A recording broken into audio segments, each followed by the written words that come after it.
can work together to solve global problems. And we're going to be looking at this from both the perspective of the UK and the EU, and indeed what partnership the UK and EU should be having together in the way they engage with the United States, as well as Lisa, who is we're delighted to have on the call as a very old friend of the Fabian Society. We're delighted to have two excellent and expert foreign policy specialists. We'll be hearing from Andreas Scheider, who is an Austrian MEP and is also the convener of the Global Progressive Forum.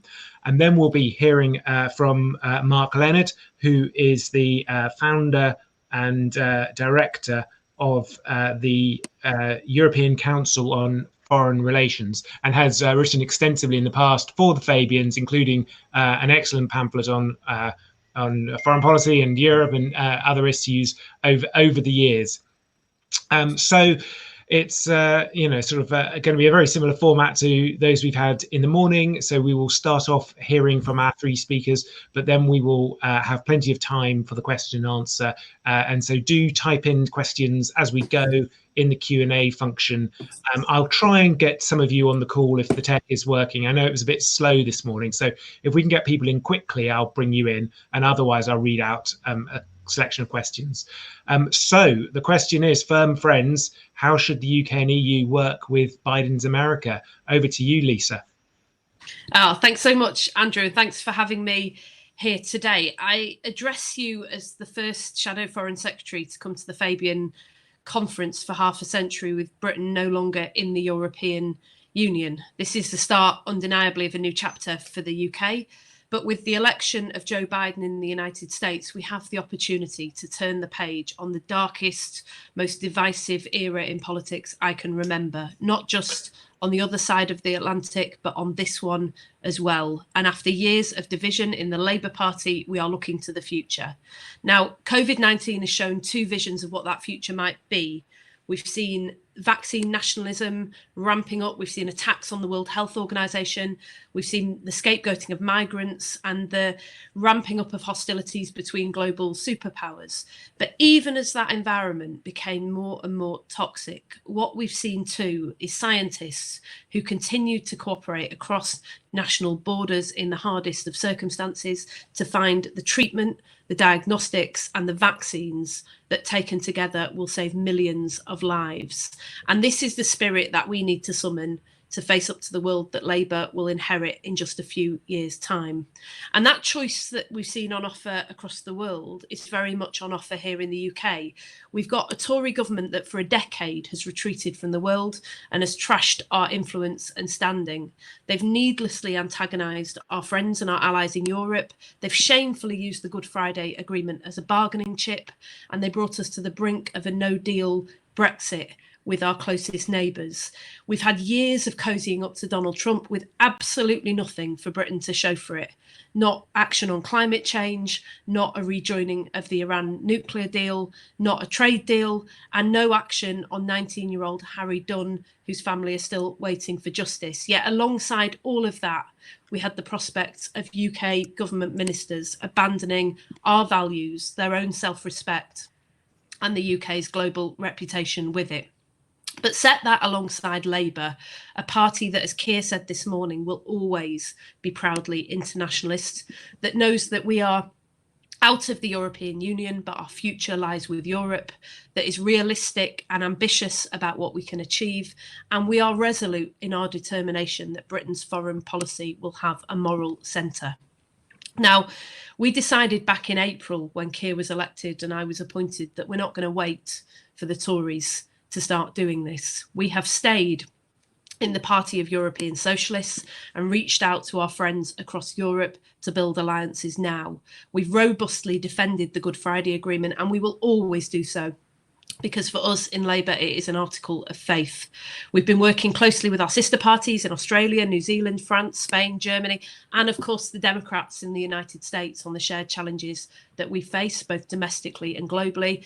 And we've launched the Collins Review to strengthen the United Nations, which was created, as a former Secretary General once said, not to take mankind to heaven, but to save humanity from hell.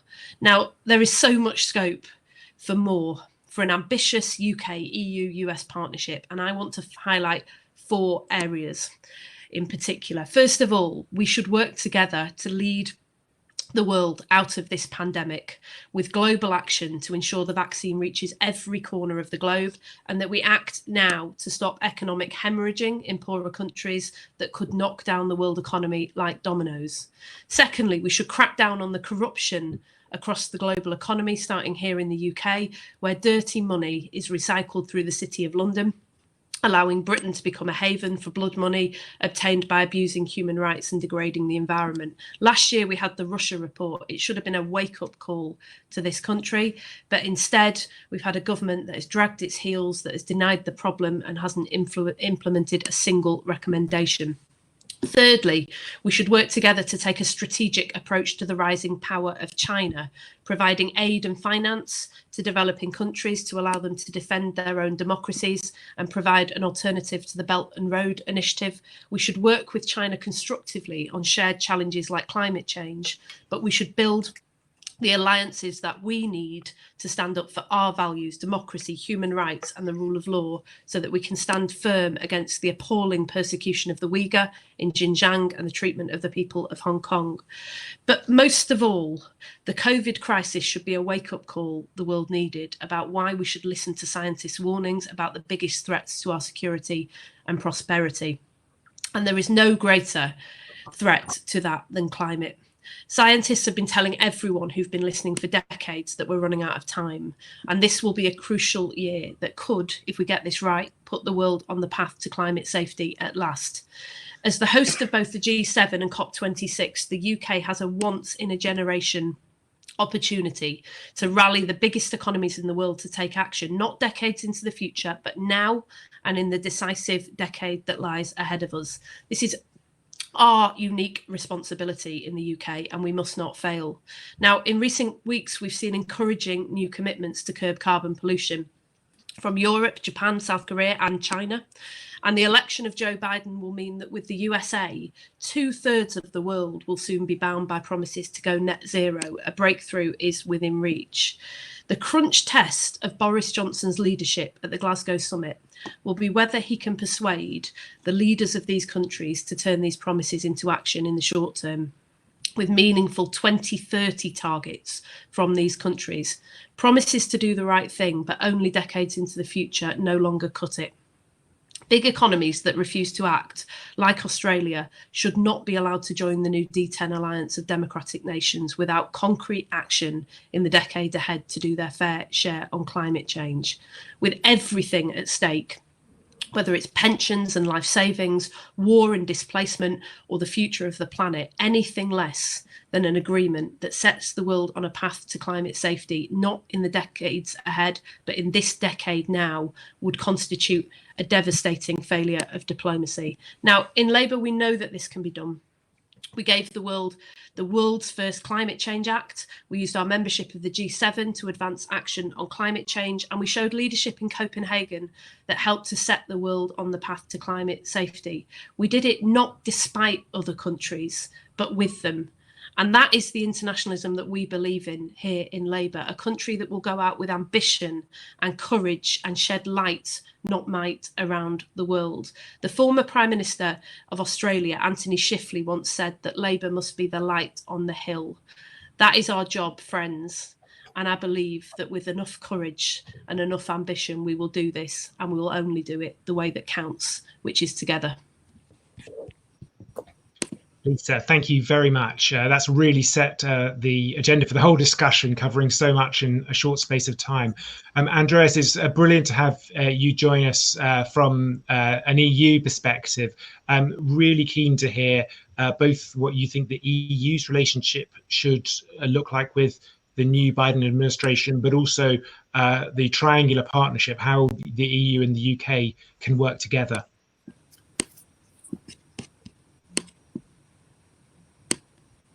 We can't hear you yet.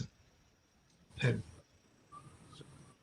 now it's on? That's perfect. Perfect now. Okay. Thank you for inviting me and giving me the chance to be here with you discussing on this excellent panel. And having listened now to Lisa, I reminded myself in 2019, I was the last time in London for the Fabian Summer Conference.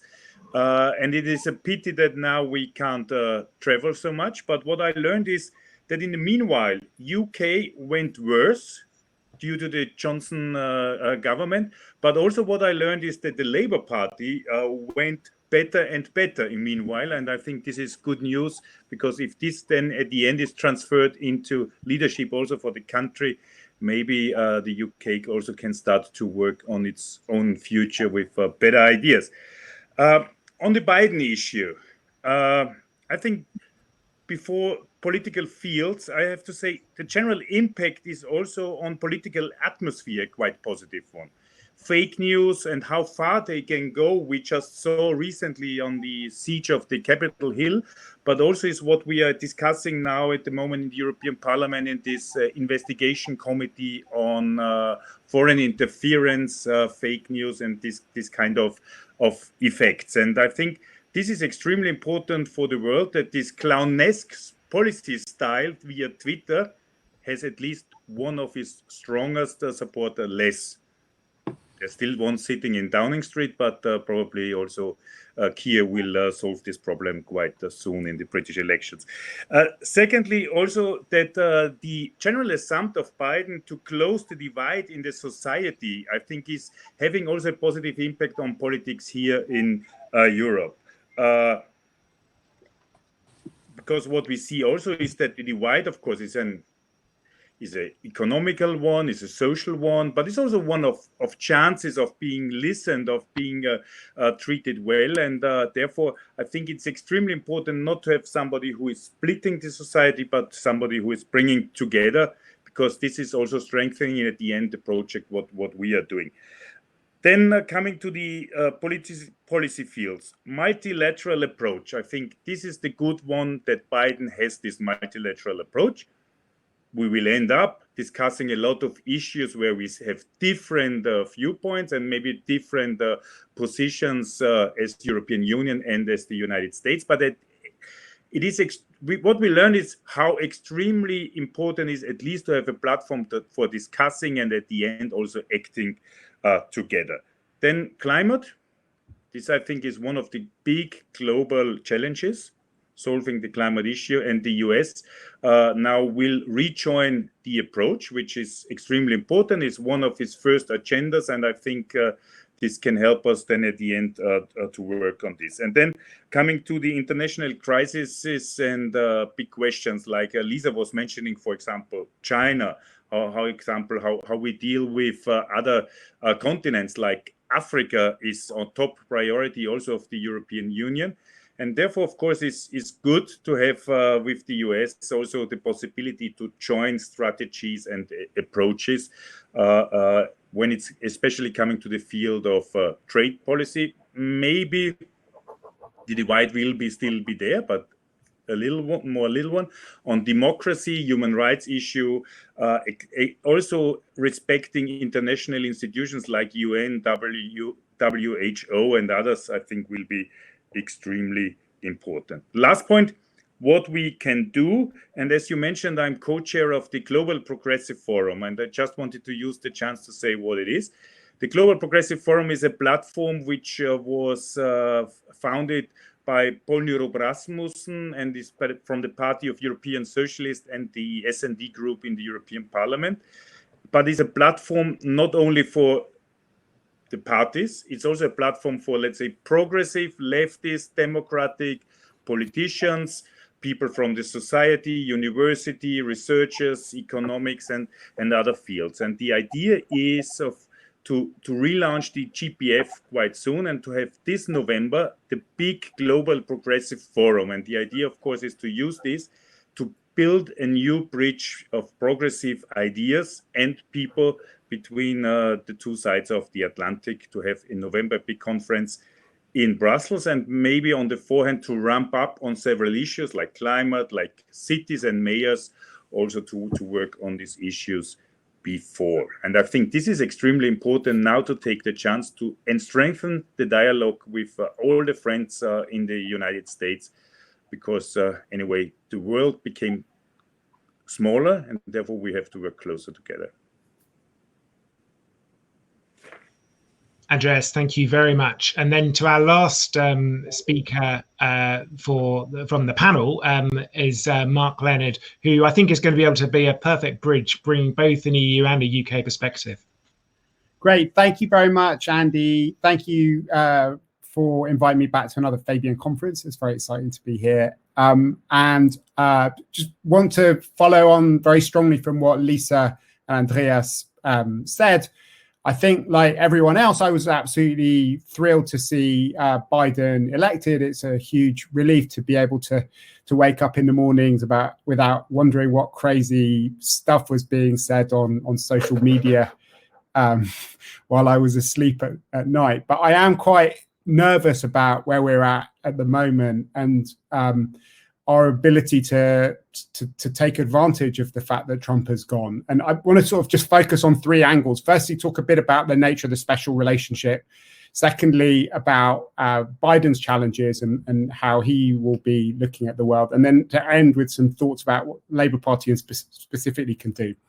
So if we start with the US-UK relationship, I think we've been haunted by the sort of myth and fantasy of the special relationship, which has completely destroyed a lot of our foreign policy in recent years. As much, from Thatcher to Blair to May to Johnson, you've had two sort of fundamental fantasies, which I think have been at the heart of our policy towards the US. First is that this is a relationship that's equally special on both sides. It's very easy to fall into that trap because American presidents will always pay tribute to the special relationship. And you get to see amazing people when you go to Washington. But the reality is that it's radically unbalanced. Even before Brexit, Britain was becoming less and less important. After Brexit, we've lost one of our main utilities, which is being able to shift the European Union. And the reality is that we're much less important than Germany, France, Japan, India, Korea in terms of the America's priorities and what they're trying to do in the world. The second fantasy is that personal chemistry can translate into massive concessions. So from Blair to May to Johnson, we've seen leaders make themselves look ridiculous, embracing people who, frankly, they should be ashamed to deal with in those sorts of terms without extracting any concessions. And what has characterized the relationship has been trading our interests and our influence for access and happy talk about special relationships. The reality, I think, is that if you want to make this relationship work, you have to be clear about what British interests are. And you also need to work with other allies so that you can deal with the US from a position of strength rather than going in with fantasies about how much you can shift the course of American policy. And I think that we seem to be making exactly the same mistakes now as we were before, after the kind of icky sight of Trump and Johnson together. He's now trying to make up for lost time. Was thrilled that he was one of the first people who got phoned up by Biden after he was elected. But I think we're likely to have the same sort of fantasies, both about our power, but also an inability to start with British interests. I think if we want to understand how to get anywhere with the relationship, we do need to start with an understanding of where Joe Biden is at the moment, which is the sort of second thing I wanted to talk about. And this election has given us a new American president, but not a new country. And the tragedy for Biden is that he's going to be presiding over a deeply divided country with a totally broken political system that's ravaged by COVID, spiraling inequality, the historical costs of decades of very complicated race relationships, as well as the long shadow of the forever wars, which have been even more poisonous in an American context than they have in a British one. And that means that there's going to be very little bandwidth for any international action and for any foreign policy issues. But also the world has moved on in many ways from where it was when President Obama was in the White House. And in every region of the world, China has become more active, is more important. And the US is not able to show the sort of leadership that it was beforehand. And if you look at what Biden and his team have been saying, they are talking about developing a foreign policy for the middle classes. And that basically means being tough on China. It means trying to wind back engagement in the Middle East and in European and towards Russia. It means getting allies to do much more. And above all, working more closely with democracies. And the democracies that matter the most are going to be the democracies that are most useful in this competition with China, countries like India and Japan and Korea. And that's the sort of context within which we're going to need to think about our role and where we position ourselves. So what does that mean for Labour as it kind of looks forward at how to handle this relationship? I think that everything that Lisa said was incredibly inspiring. And I think that Keir Starmer this morning was very hard-headed and also inspiring about the possibilities for the relationship. I just maybe suggest sort of 4 things which are worth thinking about for the next period of time, which I think could be big opportunities for the Labour Party as it tries to rebuild its own foreign policy platform in these different areas. I think the first is to do with trade. The US-UK trade deal is going to be the biggest trade negotiation that we've had since the EU the negotiation for the EU exit agreement, and it's a massive deal. And I think it's very important for the Labour Party early on to set some tests for those negotiations, so that we can see how well the government is doing at defending. Sorry, am I still there? Oops. Hello. You're fine, Mike. Okay, sorry, so that we can see how well the government is doing at defending its interests. I think it's very important to put some constraints on the neoliberal ideology, which is going to be driving the party's negotiations, and put down clear standards, or whether it's on agricultural issues, food safety, labour issues, or questions to do with public procurement, pharmaceuticals, digital, and other kinds of areas. I think the second area, which is obviously going to be very important, both Lisa and Andreas talked about it, was climate change. And I think on there's a particular opportunity for us. The European Union has talked about the idea of introducing a carbon adjustment tax, which would be enormous. And they're going to be talking to Biden and his team about trying to do that on a transatlantic basis. What we should be aiming for is to have a US, EU, UK deal on carbon, which we can then use to try and shift the policy of China and other countries, and that would have an enormous impact on both the future of our planet, but also of our industrial strategies. And it's something which could go hand in hand with all the work on the Green Deal. The third element, I think, is going to do with the security agenda. As I said, winding down the forever wars is going to be a really important priority for the Biden administration. We have seen the dangers of not talking adequately about these sorts of things and engaging with them under Trump, where American troops were withdrawn at very short notice in situations where British troops ended up being left exposed without any discussions around them. And I think that it's important for us to make sure that we're having the same sorts of discussions about what sort of footprint we want to have in the Middle East and in other areas, what happens to British troops in these circumstances, to make sure that they end up being stranded and left alone without having had adequate consultations with the US. And the fourth area, I think, is very much to do with what Lisa was saying at the beginning. There are really important discussions going on across the Atlantic. Over the last 6 months, we've done lots of off-the-record discussions with a lot of the people who are going to be in Biden's cabinet with their counterparts in European governments. And just because we've left the European Union doesn't mean that Britain is leaving Europe. And I think it's very important to have a British voice in those discussions.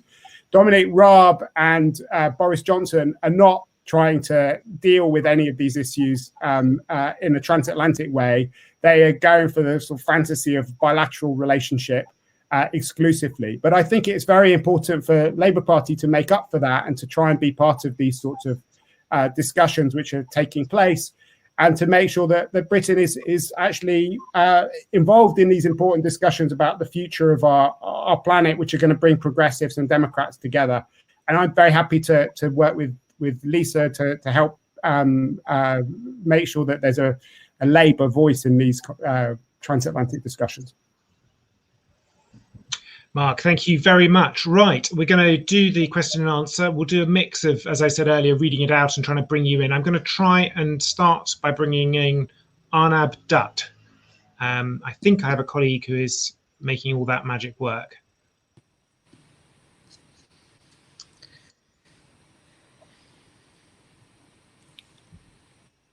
It was quite slow earlier, so it may take a few seconds. But if it doesn't happen immediately, I'm going to have to read it out.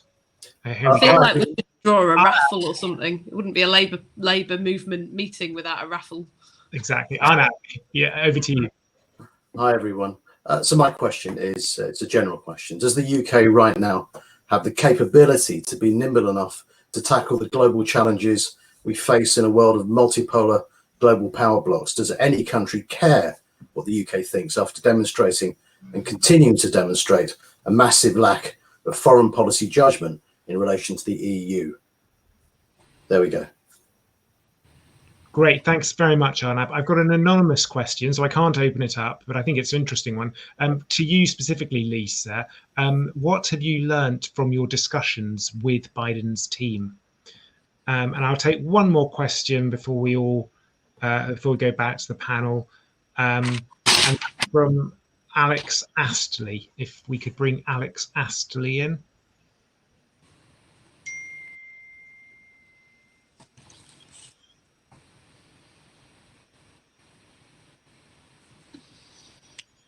Hello.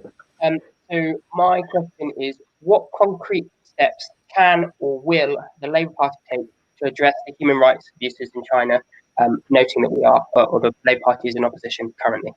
Yeah, and I think we should widen that question out and ask what our friends in Europe should also be doing, as well as Labour and indeed the UK government. Let me start with Mark. Would you want to pick up all three of those or any combination? Well, I don't know what Lisa and the Biden team have been talking about, so I'll obviously leave that. I'd love to hear more about it, but maybe I'll start with the question about China and the human rights abuses. I mean, I think this is really a fundamental question, because what we have seen over the last 15 years is a sort of dramatic change in the way that British governments have dealt with human rights issues in China. I remember traveling to Beijing in 2005 when Jack Straw was foreign secretary, and I hosted a speech for him at a Chinese university, and they asked me to chair it, and I did. And then after the end of the speech, one of my Chinese partners leaned over and said to me, "Wow, that's the first time I've heard a British minister give a speech in China without mentioning human rights. That's amazing." And he thought that was a sort of turning point. But unfortunately, the situation has got worse and worse since then, because the power dynamics have changed so fundamentally over the last 15 years. And in those days, the negative consequences for talking about Chinese human rights were quite illusory. There was very little that China could actually do to punish us for being clear about some of the atrocities which were being committed within China. Nowadays, that isn't true anymore. The Chinese government can take very tough action against different countries. We've seen what's happened towards Australia, towards other countries that speak out and that have a lot of economic exposure towards China. And I think that the only real solution to this is for democratic countries to come together and to speak with one voice, to have a clear set of concerns, and to use the same sort of language, which makes it much harder for the Chinese to pick them off and to bully different countries, whether it's with sanctions, whether it's with threats of withholding masks or PPE or other kinds of equipment at the moment. So what I would urge us to do is to think about these things in international contexts, to have a discussion with sister parties around Europe, with the US, and to try and get people speak in unison, because if not, what you can see is increasingly brutal way of pushing back against it, which doesn't just happen at the level of governments. I mean, the big shock about what's happening at the moment is the way that the Chinese government will go after individual sports teams or local authorities, as well as countries that are willing to talk about the situation in Xinjiang and other areas. Andreas, keen to hear your thoughts on how we handle relationships with China, and also the EU perspective on British diplomacy, if you like. You know, will we be seen as a credible partner given the self-destruction of UK international relations in recent years? Okay, maybe shortly on China. I remember in 2005, 6, 7, and so on, there was this big word of human rights dialogue between with China. And of course, China was also no democracy, had a lot of human rights problem, but at least there was a dialogue and everybody had the feeling in little steps, but China is moving. What we see now, of course, the policy of China has completely changed. They are also now aggressively in their neighborhood, which they never had been before. When we simply look at the tensions in the South Chinese Sea and others, and of course how they treat Hong Kong movements and others questions, we see it had become more aggressive policy. The European Union has two tools. The one is the human rights tool to put it on the agenda, give prizes like the Sakharov Prize. Last year it was given to the Uyghur movement, and these kind of things, resolutions on Hong Kong and so on. But the other tool which we have, of course, is the trade agreement, and the EU-China trade agreement is in discussion and more or less ready. And we have to say, we have to strengthen things up there, because we put in more and more the ILO, the International Labour Organization core standards. But what we did not put in until now is real sanctions when they are not taking care. And we have to discuss more and more supply chains of production, because when we say companies are responsible that no forced labor and other things are happening, then also we have to see that supply chains nowadays have become more complicated, and we have to ensure that every piece of this chain, of course, is following this lines. On UK foreign policy, of course, 1 year ago, we all stood crying in the European Parliament because the British, we were crying of the British comrades. We were not so much crying of the crazy Brexit guys, which were sitting also in the back rows. But in generally, we were crying because we know that, of course, especially on foreign policy, also the EU lost with the UK a lot of workforce, thinking force, and diplomacy capacity. And therefore, I think the role of the UK, let's say in a UK which also in the future is more oriented to work together, then of course there could be also a big impact also of the UK being in or not being in the European Union. I think this cooperation must continue.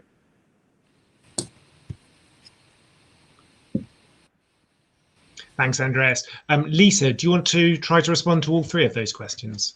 I'll do my best. I mean, just very quickly on the sort of global, how the UK is seen by other countries. I think I've been very pleasantly surprised since Keir and I started reaching out to sister parties and the trade union movement around the world about how much people want to see the UK back playing a role on the world stage. And a lot of that is historical. I couldn't agree more with Andreas, by the way, that we've just negotiated this 1,200-page agreement with the EU, not a word about foreign policy, security and defence cooperation in it. At the request of the UK government, that was taken off the table last year, which is just astonishing, especially when you consider that a few years ago, the last time we had a chemical weapons attack on the streets of the United Kingdom with the use of Novichok in Salisbury, the first place that Theresa May went in order to seek support to expel 30 Russian diplomats was to our friends in Europe, where she found that support, and we stood together in the face of that attack. Now ask yourself where on earth this government would go for friends and alliances if something similar took place tomorrow? That is a question that any responsible government would have an answer to, but our government just simply doesn't. So those alliances matter, and it's been really heartening to hear that people care about them. The history, the diaspora communities here in the UK, one of our greatest strengths in the Labour movement is that many of those diaspora communities are part of our Labour movement, and that means we have global reach in the Labour Party, even in opposition.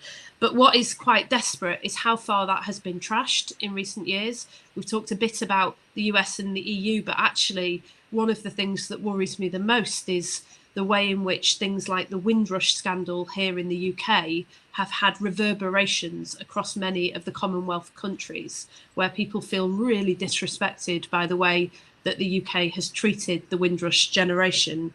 And most of all, I think the big challenge facing us, or would be facing us in 2024 in government, is that those ties are very much based on our shared history. But what about the future? And when I look at France, I look at Germany, I think they've got a much stronger idea, for example, of what cooperation they want, what they want out of that partnership with the United States and the United Kingdom does. Boris Johnson seems to me to be deeply confused about what, if anything, he wants to get out of the relationship with the Biden administration. So there is a big job for us to do to make sure that that future agenda is clear and is forged. And like I said in the speech, that's not an agenda that can wait till 2024. That work has to start now. Secondly, on China, I think, I agreed with what Mark said, and I won't repeat it. I would just say one thing. I mean, there's been a big debate about whether we should even be engaging with China. I want to emphasize that our quarrel is not with the Chinese people. Those relationships are long, deep and important. And I've been really concerned about the amount of xenophobia that's strayed into the debate around China, not just in the public, but particularly actually in Parliament as well. And there is no global problem that can be solved without the engagement of the Chinese government. We've seen it with COVID, but we'll see it with climate change as well. They are deeply embedded across the global economy, and that means that we need to have a strategy for the way that we engage with a resurgent Chinese government. Now, we've been pushing the government to do a lot more at home. There are things they could do right now. They could introduce Magnitsky sanctions on the officials involved in abuses against the Uyghur people in Xinjiang, for example. They could support an amendment, a quick plug, that we're bringing back to the House of Commons on Monday, cross-party amendment that would stop us allowing British trade to support products that have been produced as a consequence of genocide. Seems to me that is the minimum that any government should be doing in relation to genocide, but we cannot get this government to pay attention. But actually the bigger issue is what we do strategically to deal with this. So we need three things. We need more alliances around the world. We need to start to repair those friendships. We need because those sorts of things, sanctions have far more effect if you act in step with the global community and not by yourself. We need homegrown alternatives on some of our critical national infrastructure. We saw it with Huawei, our 5G network. Years ago, we trashed our own ability to provide telecommunications in this country, and that's left us in a particularly weak position. And we need a strategy across government. Ironically, the Chinese government is very good at this. They have leading strategy groups that work across government to deal with big shared challenges. Our government, on the one hand, is saying they want to ban a Chinese-backed company from our 5G network and introduce sanctions on Chinese officials. And on the other hand, they're saying they want to hand over a stake in our nuclear power to Chinese-backed companies and go after China for post-COVID recovery investment. So it's deeply confused and we need a better strategy. I'll just end with this on the Biden administration, because I know there's been a huge amount of interest in the discussions that we've been having with the incoming administration and also with the Biden campaign about what's just happened in the United States. I'll just do three very quick things. Firstly, the economy is absolutely central. That's one of the big takeaways from the US election. Even in the middle of a global pandemic where millions of Americans are losing their lives, people thought that the economy was more important than health by a factor of 2 to 1. Now, that doesn't say to me for a moment that you don't get a grip on the health crisis. You get a grip on the health crisis because it's the right thing to do, but also because that is the way to start to rebuild the economy. And until you do that, you can't. But for Labour, I think the way that Annalisa Dodds has been approaching the brief, delivering the Mays lecture this week, and starting to rebuild Labour's economic credibility after a decade, that is going to be absolutely central to us. So you can expect to hear us talking about the economy a lot more over the next few years. Secondly, Biden is a woke guy. He referenced trans rights in his victory speech. He appointed a pro-choice woman of colour to be his running mate, and wow, what an inspiration she is. He never shied away from taking a stand on those values issues that really matter, and he was absolutely clear and honest with the electorate about who he was and what he stood for. But he never allowed that to knock him off course when he wanted to talk about the economy, when he wanted to talk about global democracy, or when he wanted to talk about anything else. He stood up for what he believed in, but he also went out and fought on the territory that he wanted to fight on. That is a really big lesson for left parties everywhere. And finally, Trump is not an aberration, and Trump leaving the White House does not solve the problem. Mark said that the US remains a deeply divided society. That's absolutely right. But what happened this week with the attempted coup on Capitol Hill has long, deep roots that stretch all the way back to the growth of the Patriot movement in the 1990s, at the rise of the Tea Party, and then that watershed moment when John McCain appointed Sarah Palin as his running mate and gave legitimacy to those far-right white supremacist movements that had existed for some time in the United States. How did they rise to such prominence? Well, I'll tell you why. Because there were a lot of people outside of the major cities who had seen decades of economic decline, their communities falling apart, young people leaving. Does this sound familiar to anyone who lives in a town or a village in the United Kingdom? Because those trends that produced Brexit are the same sort of trends that produced Trump, with appalling consequences for the American people and the world. So we've got to deal with those underlying causes. To bring it back to something you've heard me say a lot of times, it's buses, not Brexit in the end. You've got to be able to deliver for people on good jobs, on thriving communities, on good public transport in their own lives, or you don't get to deal with it. So look at what Biden does next. That will be his absolute overriding priority, is to start to rebuild America. And that is why Keir, well, that is one of the same trends here in the United Kingdom are the reason why Keir has said loudly and clearly that our priority as a Labour government will be to rebuild Britain. Thanks so much, Lisa. So to another round of questions. I think some of you have been having trouble using the Q&A function, and I have tried to note down your questions in the chat bar as well. But I'm going to try and bring in someone who has used the Q&A function successfully, and that's Michelle Mooney. While we're bringing Michelle Mooney in, I'll just ask another question myself to you all. And that's on a structural issue. We've just scrapped in the UK the Department for International Development and merged it into the Foreign Office. Would Labour keep that in power, or would you break up again the two departments? So have we got Michelle? Michelle Mooney? I'll have to ask Michelle's question. She says, misinformation has and is causing global harms.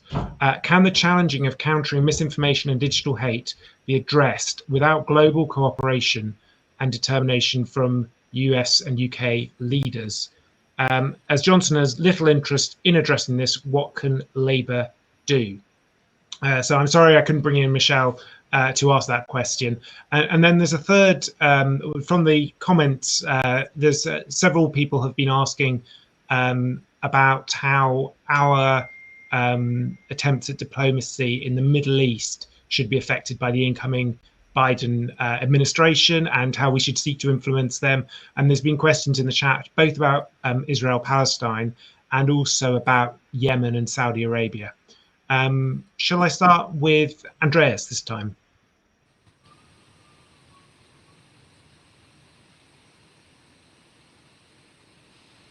Hi, Andreas. Are you okay? So yeah. Yeah.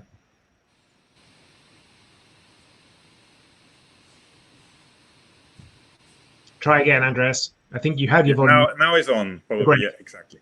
It's quite easy. It's when it's green, then it's on. So maybe on this misinformation point, one important thing. The European Parliament, as I think one of the first parliaments globally, set up an investigation committee, which will now is working already for less than 1 year and probably will continue working there for another year to tackle this issue of foreign interference, fake news, misinformation, the role of platforms and others. And what we until now saw is the impact on Brexit of this misinformation, or what we saw on Le Pen, what we saw with Salvini in Italy, and also what we saw the Ibiza scandal in Austria. It was always populist and right-wing movements which had been the channel towards this issue. And therefore, I think what we need to do now is to work what can be the role of platforms like Twitter, Facebook, and others, to see that this self-regulatory approach did not work, because this platform have an also internal mechanism that they make money out of polarizing fake news. So therefore, we have to find new ways. But also on the other side, of course, what we see now in the debate is how far you can go. When can you block YouTube channels and when not?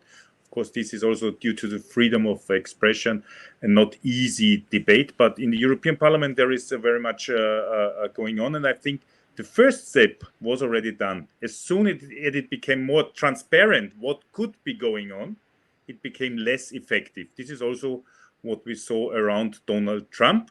Of course, he has still his millions of crazy supporters, but his impact, even in Fox News, got less. And this is also good news. Great. And we'll go to Lisa this time. Great, thanks. First of all, just on this thing about misinformation, I think it's something that we have to take really seriously. I would have put it in as one of my sort of learnings from what's happened in the United States, although we've been trying to sort of grapple with this for quite some time here in the UK as well. But, you know, one of the things that really struck me, we did a bit of work with YouGov looking at the kind of public opinions in America around what happened with the attacks on Capitol Hill. And a vast majority of Americans supported the Trump Twitter ban, which I found really interesting. But even more impressive was that a far bigger proportion of the UK public is in favour of tougher action on social media around misinformation and the spread of fake news. And I think the fact that Twitter and Facebook did take action against Trump in the days where he was inciting people to violence in the United States has set a precedent. You know, I'm not a legal expert, but I think it's an acceptance that they are publishers and therefore have some responsibility for what happens on their platforms. And I think the UK really does need to start to press ahead with that agenda, because in any democracy can only survive if people have the tools that they need to participate. And at the moment, by allowing that disinformation to be spread freely, we're doing an enormous amount of we're doing an enormous disservice to people who want the tools and the information that they need to participate in a genuinely thriving democracy. It's really difficult in this country because if you look at what Boris Johnson is doing, he takes his lead very much from the Trump playbook. When Trump tweeted a couple of years ago about trans rights and people from trans communities being banned from the military, in the US, Dominic Cummings was watching very closely and later polled in red wall constituencies to see whether they could start a similar culture war here. I'm really pleased to say that they couldn't, because what they've vastly underestimated is that people in constituencies like mine in Wigan are thoroughly decent. They don't like nastiness, and it just died on impact when they tried to do that. But look at the Charlottesville riot in the United States that burst the sort of far right movements out into the open. How did that start? It started over an argument about a Confederate statue. And what did we see last year but Boris Johnson trying to start a culture war over a statue of Winston Churchill? As my friend David Lammy rightly said, the only person in this country that was talking about tearing down a statue of Winston Churchill was Boris Johnson. I think there's reason to be optimistic that Britain is British people are less susceptible to conspiracy theories, more likely to support action on social media. But then we need to have a big push to make sure that we get the action that people are asking for. Secondly, on DFID, and we were deeply opposed to abolishing DFID. I mean, they call it a merger, but if you look at the new structure of the department, the vast majority of senior staff come from the FCO, and a lot of that infrastructure has been disrupted, if not destroyed. It was a huge mistake. One, because as a moral issue, it just shows Britain abandoning any kind of foreign policy with a moral centre. Secondly, because it harms our soft power around the world. And thirdly, because it was read by the international community, including Biden, as a retreat from the world at exactly the moment that Boris Johnson was making a speech saying that we were back on a global stage. The big question for me really is, how do you make sure that in whatever structure you have in the future, you don't cause unnecessary disruption? You allow the experts that we have across the world in aid and international development to continue to do their job. How do you spend that money in a way that is transparent, is accountable, and is independent of trade considerations? And that is something that I would trust an incoming Labour government to do, but I don't trust the Tory government to do either. But that will be our focus, is in less obsessing about structures and more about the principles behind an effective aid policy. And finally on that, I would just say as well that this government has said that one of the chief reasons they wanted to do this, believe this if you will, is that they want to be more strategic about how they spend aid money. Now, I have to say that I think that is something that has been badly needed for some time. I'll just give you one example. Years ago, as a new MP, I went to the West Bank and saw schools, homes and hospitals that were being rebuilt with British aid money after being razed to the ground as part of the illegal occupation. One of those schools had actually been demolished 3 times in 2 years and rebuilt over and over again by the British government with British aid money. Now, I'm not in any sense arguing that we shouldn't be rebuilding schools for Palestinian children who desperately need an education. But why on earth aren't we marrying that up with a foreign policy that actually works with our allies across the world to stop the settlements, to stop the illegal occupation, and to make the prospects of a two-state solution actually meaningful again? And that sort of brings me to the last question about the whole collection of questions about the Middle East.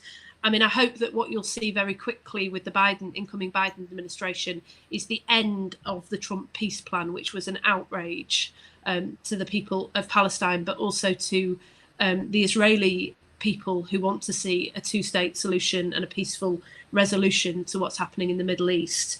I do think, though, I'd express a note of caution. I think for all the reasons that Mark referenced earlier, President Biden's attention will be very much focused on domestic issues in the first instance. And in any case, even though US leadership matters enormously and taking Trump out the equation removes some of the damage that has been done, I think regional leadership is as important. And there is a really pressing need to see if we can get both the Palestinian and the Israeli leadership to start to step up and see if we can find a resolution to this. And finally, I would just say, goes back to that earlier question about who cares what the UK thinks. I think people do, actually, and particularly in relation to Israel and Palestine. I think the UK has a historic duty, but also I've realised over 10 years of being very involved in the Palestinian cause that actually what is said in the UK Parliament has reverberations overseas. That's one of the reasons why Keir and I consistently engaged with the Trump administration over recent years. They were very robust conversations and not at all easy. But when we met with Mike Pompeo, when we had conversations, as I did frequently, with Woody Johnson, the US ambassador, we raised the Trump peace plan and the annexation proposals and expressed our firm opposition to them. Can this UK government say the same? I'm not sure that they can. And the real tragedy is that we don't have a government that's prepared to stand up and show moral leadership on this issue. So bring on 2024. Brilliant, Lisa. Thank you. And Mark, over to you. Great, thank you. I mean, I think that Lisa covered a lot of the ground, and I agree with everything she was saying. I think on the first question which you asked about DFID, I think her answer was absolutely brilliant, and I think it's really important not to focus too much on structures. It was an act of vandalism. It has seriously damaged Britain's reputation around the world. But I think the worst thing to do would be to start off mucking around with institutional wiring charts rather than starting with a sense of what it is that we're trying to do in the world.